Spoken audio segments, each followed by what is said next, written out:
Ano ang rason ng iba? Bakit itinatakwil nila ang negosyong sari-sari store na maliit? Bakit nga ba ayaw nila ng ganito?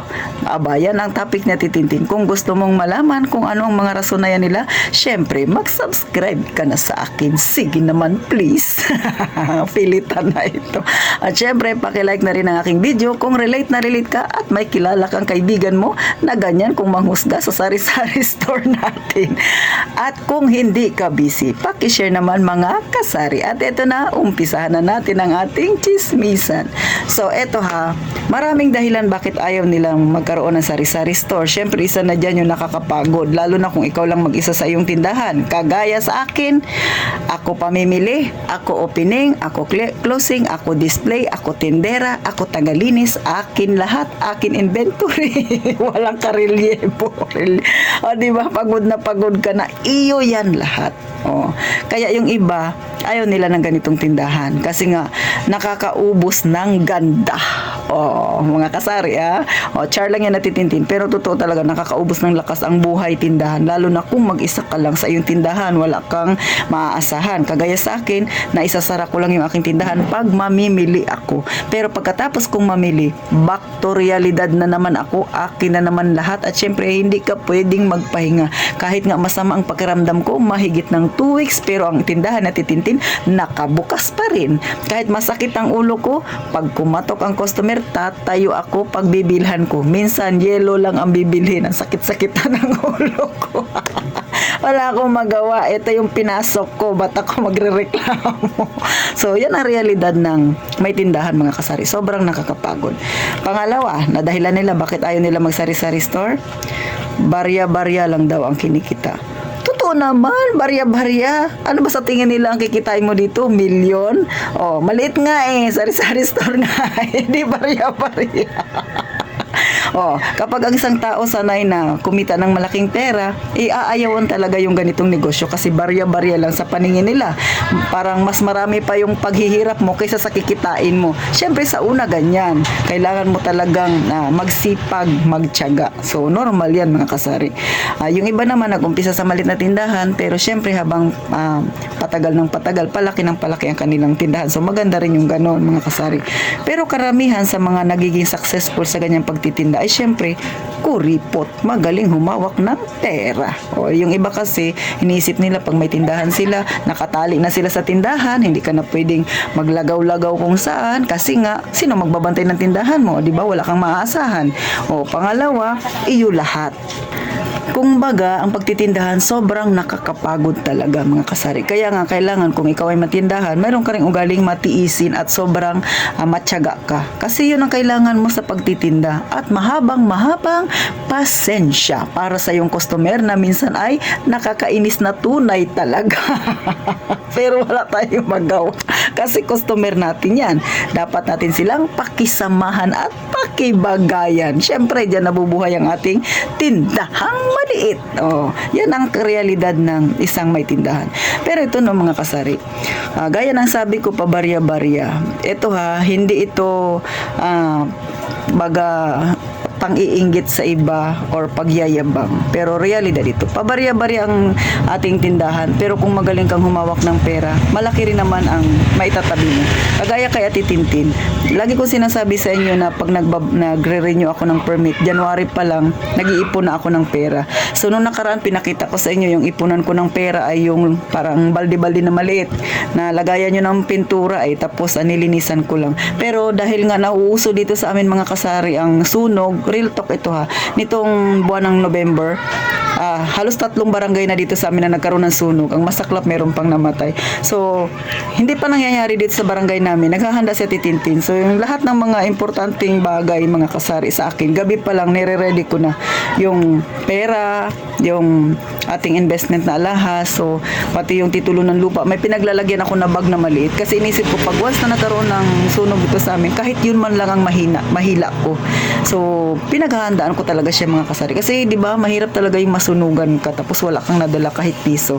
So si Ate Tintin, instead na yun yung lagayan ko ng pera, taguan yung parang baldi-baldi, ay naipakita ko na rin to sa inyo, nilagay ko siya dito. So mga kasari, from January 1 hanggang ngayon, nag-iipon si Ate Tintin ng aking pang-renew ng permit.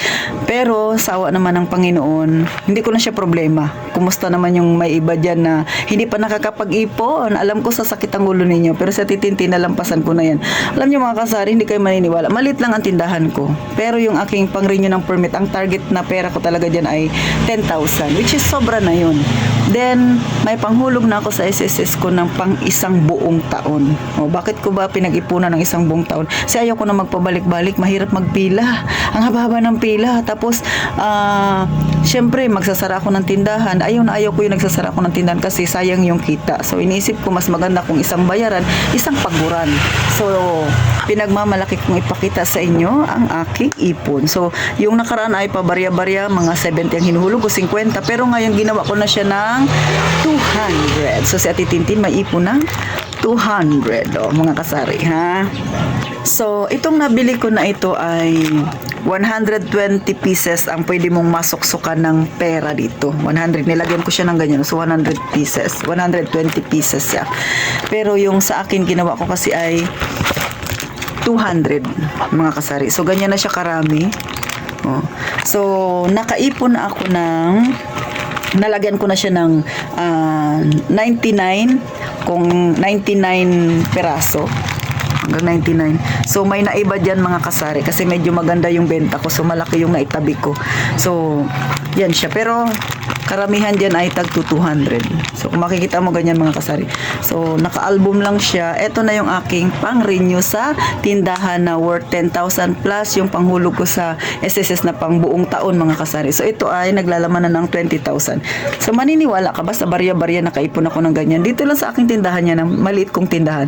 So ulit, hindi ko pinagmamayabang ang aking naipon kasi maliit lang yan na halaga. Pero sa kagaya ko na nasa masang pamumuhay at mahirap, malaking halaga na ito mga kasari kasi wala na akong isiping bayarin pa para sa SSS at saka sa City Hall. So hindi rin ito sa akin mapupunta. Mapupunta ito sa City Hall at saka sa SSS. So kita niyo mga kasari, pag ginusto mo makakaipon ka. Oh. Pero syempre, hindi lang yan ang naipon ni Ate Tintin. Oh. Makasabi niya, yabang-yabang ka na naman Ate Tintin.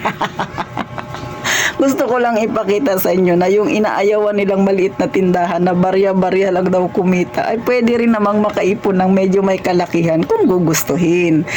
Palakpakan sa atin ng mga nakaipon.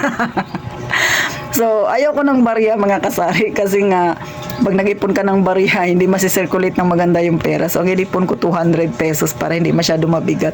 Tsaka, yun nga rason ko, nung nagkasunog nga dito sa amin, alam mo, bitbitin ko pa na yung barya, bigat-bigat na, no, diba? So, yun ang naisip ko, ilagay ko siya dito. So, yun yung rason ko mga kasari. Next, syempre, hindi lang yan yung naging ipon ni Ate Tintin. May naging invest din ako na alahas, pero syempre hindi ko na ipakita sa inyo. Baka masyado na tayong burit-burit. Diba? Tsaka, may ipon na rin tayo kahit papaano mga kasari. Doon sa ating Life Bank na savings. So, medyo malaki ng aking naipon doon. Parang nasa 15K. Oh. Maniwala ka? Ito lang yung tindahan ko na napakaliit lang yan. May 20,000 ako dito na pambayad sa City Hall. May 15,000 akong savings sa Life Bank. O, di ba? May utang pa yan ako. O, di ba? Char, pinagmamalaki ko talaga yung utang ko. 1,000 kada. 900 yung binabayaran ko mga kasari sa Life Bank. At the same time, nagsisavings din ako doon. So, yung savings ko sa Life Bank, walang withdraw yun, doon lang siya. Wala pa yan isang taon mga kasari, yung 15. So, akalain mo yun, no? Maliban pa dyan, may iba pa tayong mga iniipunan. O, diba? Meron pa tayong hawak yung ating pinahunan sa GCash ay kahit pa paano, umuunlad na rin. So, yan yung ibig ko sabihin mga kasari. Yung inaayawan nila na sari-sari store kasi nakakapagod, nakakaubos talaga. ng lakas, tsaka talagang sabihin natin na pabarya-barya ang kita. Pero may pera din naman. Hindi ko siya pinagmamayabang kasi hindi naman sa akin mapupunta ito na naipon ko kasi nga sa SSS ko to tsaka sa aking permit na pangbayad. Pero masaya ako kasi kahit na barya-barya yung iniipon ko ay kahit paano nakita ko na maganda yung kinalabasan mga kasari. Naghuhulog lang ako ng 70, 100, pag magandang kita 200, 300. So ganun lang siya titintin. Hindi ko siya dinadala, tinatago ko lang. Empty your wallet palagi. Bakit? Para syempre iniisip mo ay wala akong pera, kailangan ko pang mag-ipon, magsipag. O ganun ang naging mindset ko kapag wala akong pera sa pitaka na nakikita. Kayo ba? Ganyan din ba kayo? So sana na-inspired kayo na titintin mga kasari ha. At hanggang dito na lang, gaya nga ng palagi kong sinasabi, mag-iingat tayong palagi mga kasari.